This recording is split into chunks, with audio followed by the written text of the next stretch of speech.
pushed by volcanic forces, 4 miles from the seafloor, and a mile into the warm trade winds of the North Atlantic Ocean, are the dramatic cliffs and spires of Madeira.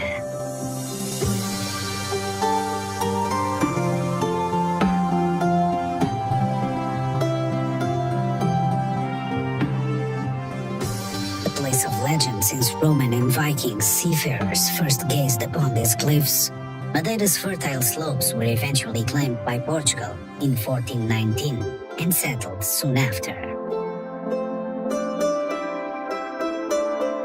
The volcanic activity may have settled down millennia ago, but the island's rich soils and spring climate means Madeira explodes in lush vegetation all year round.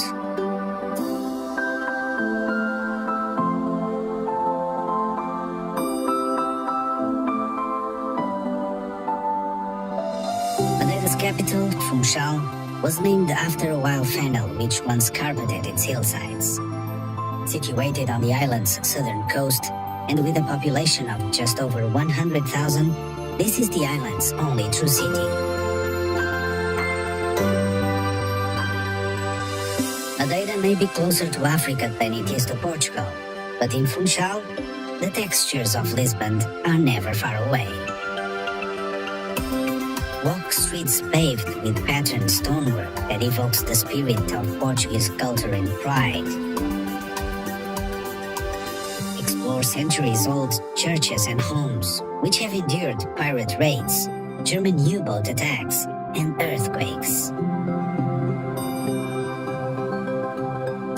Funchal is filled with fabulous museums, but for nature lovers, Madeira's finest exhibits are found outside.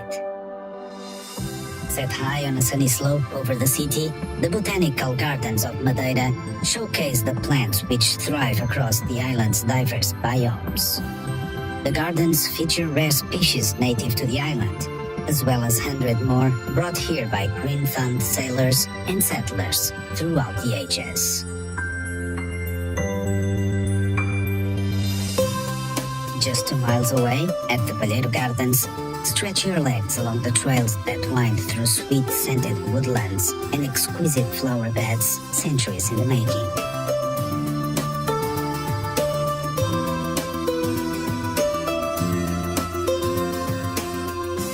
As Funchal developed in the 1800s, wealthy residents moved further up the hillside to escape the noise and smell of the bustling port. If you're seeking a little serenity, ride the cable car to Monte Palace Tropical Garden, which features olive trees dating back to Roman times, tranquil Japanese gardens, and mosaics depicting great moments in Portuguese history. While Madeira's formal gardens are impressive, it's often the more practical plots that steal the show. From Funchal, head west, along the coast of the neighboring town of Câmara de Lobos, where grapes and bananas ripen on terraces. Vegetable fields cling to the edges of cliffs, and the fruits of the sea dry in the salty breeze.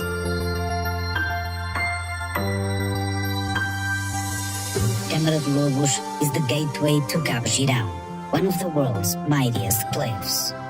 Take a deep breath and step out upon the glass cliff walk, the highest in all Europe. And yes, those are crops down there.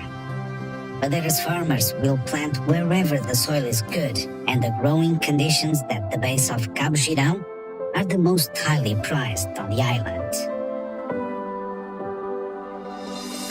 You will find plenty of colossal views just a 15-minute drive east of Funchal too.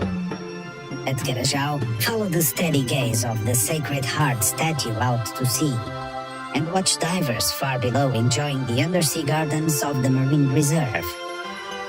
If you feel like joining them, ride the cable car down to the clear waters below. While Madeira certainly can't lay claim to the world's sandiest beaches, its dramatic cliffs, warm waters, and coastal towns more than compensate. Just around the corner, in Caniço, Reis Magos Beach is the perfect place to chill out and enjoy a little reflexology.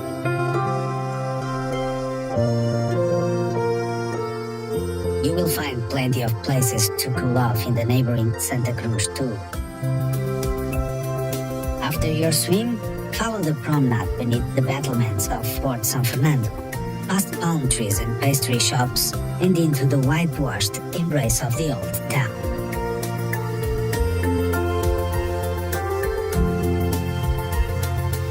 Madeira's modern ring road and tunnel system strings together coastal towns and beaches, each one a little different from the last. If you're looking for the island's sunniest spot, head to Ponta do Sol.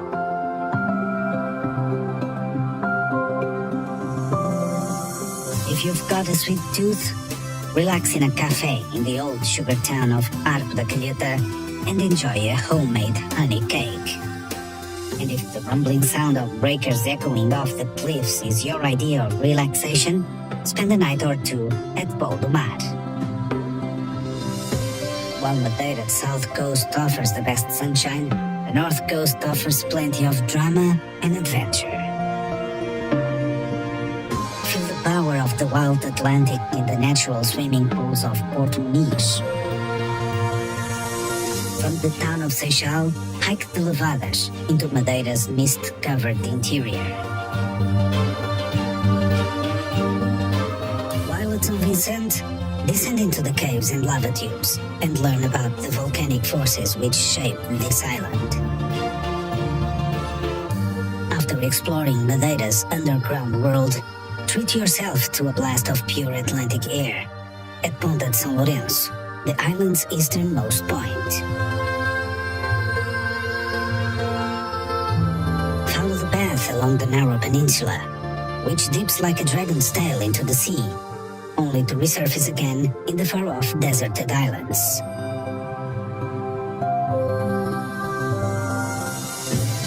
Once you've explored the coastline, head to the mountains, where the landscape becomes even more extreme. Less than an hour drive from Funchal is Pico do Arieiro, Madeira's third highest peak. Even at this harsh altitude where the views stretch away forever, vegetation finds a home amid the nooks and crannies. From here, experienced hikers can head off along the knife-edge trails to even higher peaks.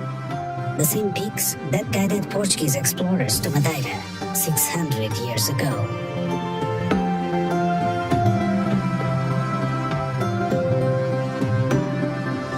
When those explorers first stepped ashore on Madeira's southern shores, they dropped into their knees in grateful prayer, and the outpost of Machico was born. Just a few decades later, church bells echoed off the newly terraced slopes. Forts guarded the town from passing pirates, and mills crushed sugarcane into liquid gold.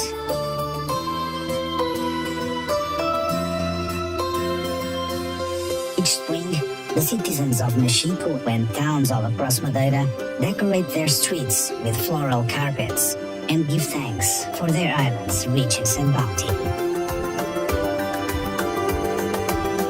Once you've bathed in Madeira's waters, walked its gardens, and touched its clouds, you'll be giving thanks to